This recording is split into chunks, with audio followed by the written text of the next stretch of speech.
Lord. In other words, you're doing things to glorify God. You could bake, but you bake to glorify God. You can mother, but you mother to glorify God. So that's really awesome. This is, that's awesome. I don't think I've ever asked you this, but just in hearing you speak, I'm going to ask you this because it came up in my mind. For you, I know the things that people mostly think of human beings as being, or what they identify themselves by, are religion, profession, and family. You know, and we've covered just about all three of them. We may go in a little bit more into profession if we have a little time. But I never got an opportunity to ask you. You had children who were coming up under Islam, and you had children who were coming up under Christianity. How was that for you to strike a happy medium, so to speak, or to not to disturb what we were thinking as Christians, but still have a father-like influence in our lives? Well, I think it's, to me, it's normal. And the reason why I say that is because it's not about the label. It's about faith. Hallelujah. If you don't put a label on it, you will find that the tenets of each one of those, I'm going to say, denominations is the same.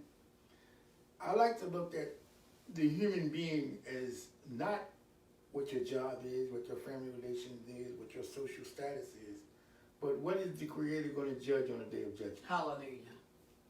That's true. And what He's going to judge is to what degree, when you were in that body, did you apply faith in your doings? That's true. And it doesn't matter what label you put on it. You can put Buddhist, Hindu, Christian, Muslim, Jew. It doesn't matter. On the day of judgment, it is to what degree did you restore that debt that Adam lost? The debt of obedience to God and faith in God.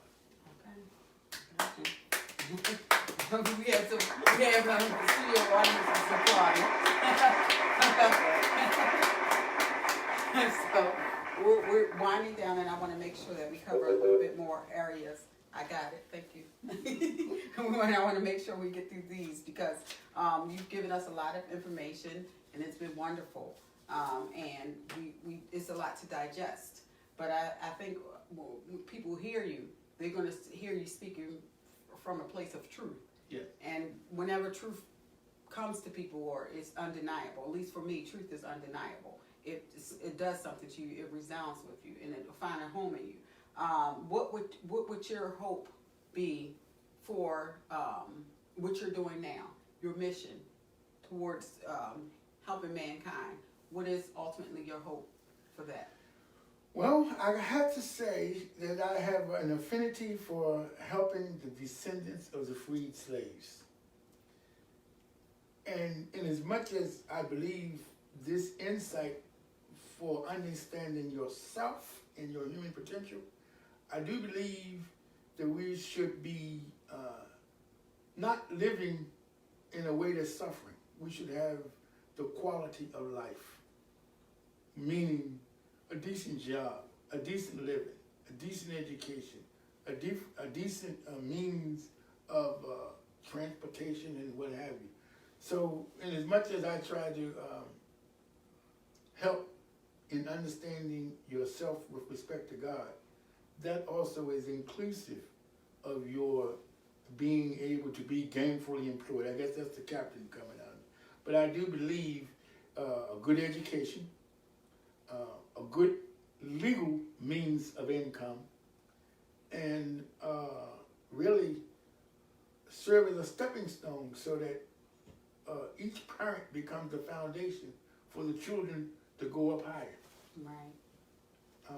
I think if we could think like that as a people, we'll come out of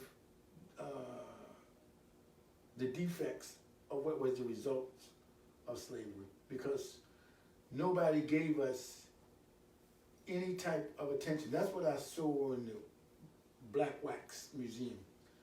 All these personalities of people who were answering some aspect of the need for the descendants of the freed slaves to rejoin humanity.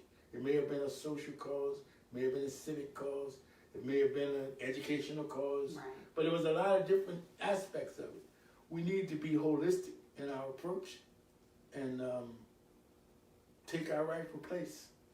Because I believe not only do we need to have it for ourselves, but the world really needs it. Right. And they can learn it from us because it's inbred in us. Okay. So I know, and that's just a wonderful, that's a wonderful perspective to have. I know about your mission, and I know about the vision for your mission, and it is really inclusive of all those things that you're talking about. There's a need for. Well, but in these last few minutes, could you tell our audience about yours and the Mrs. Rabb's mission for addressing the needs of the descendants of the freed slaves? Okay. Well, this is considered my time to. If I could just say something Of course you about. can. I wrote a book that explains it, Right. and I'd just like to say the name of this book is Hajj from Adam to Abraham, and the reason why it's named from Adam to Abraham is because Adam represents the human potential that God placed in the earth with a mission. And that mission was to evolve to the point where it was satisfactory to come back to paradise. The earth that Adam was placed in, I like to say to everybody, is your biology.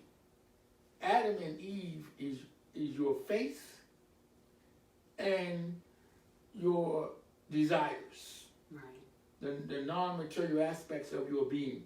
All those things that God is going to judge on the day of judgment. When you put Adam and Eve in the earth, that's the same thing as putting your faith and your human potential in your body. And Adam's mandate was fulfilled when it got to Abraham, who's considered another father. Right. The father of our faith. Right. So when you look at the evolution of humanity from Adam to Abraham, what you have is a prescription for the evolution of the development of your own self. Right. No, I'm aboard with it. You don't get that argument out of me because I totally agree with that. So, what are you guys doing to address? Right now, I would say we're trying to just get that message out. That's the message we want to get out. Right. And we want to try to, there's a number of things that we will be addressing, but I consider my part is delivering the content, and the missus will help create the venue and the platform for the content to be delivered. Okay. So that's what the future holds for the Rabbs. Yes. Yes, no doubt, indeed. Okay, and tell the audience if you may, are you guys online? I know you are. I'm just saying this from a well, I can tell you. Well, these guys are online, and generally I help to manage what they do too. So I'm taking off the hostess hat for a moment and putting on the administrator's hat.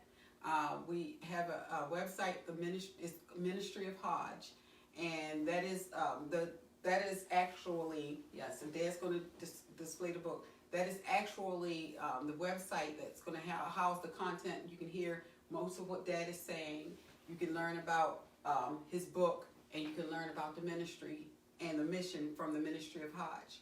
And also, Dad is on Facebook. There's a Facebook page. Am I right, Matt?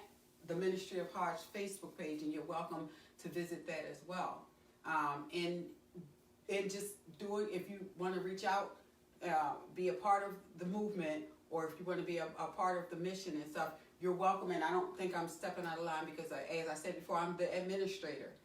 You're welcome to reach out to me because Dad's very busy and so is Mom. So you'll probably be most successful reaching out to me at godsquadmanagement@gmail.com, and that's capital God SQUAD, M as in Mary, G as in girl, M as in Mary, and T as in Tom.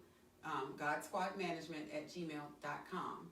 And I'm happy to receive whatever you guys would like to offer, be it volunteerism or suggestions about future accounts or future dates, or if you want to request Mr. Rabb to come out and be a speaker at any engagements.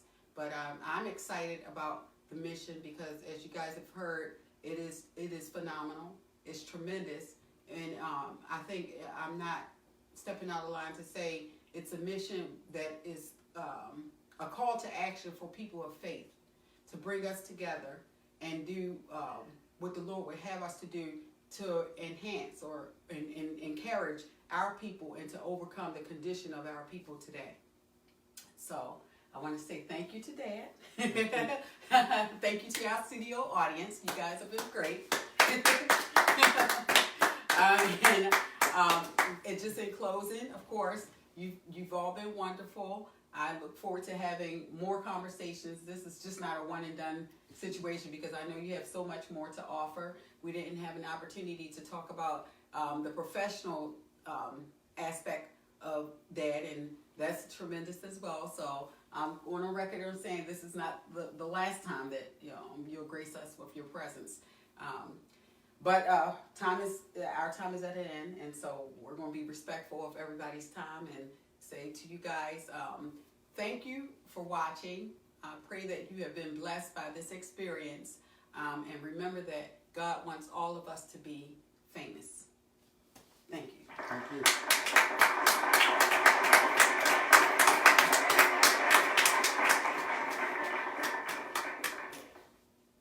There you go.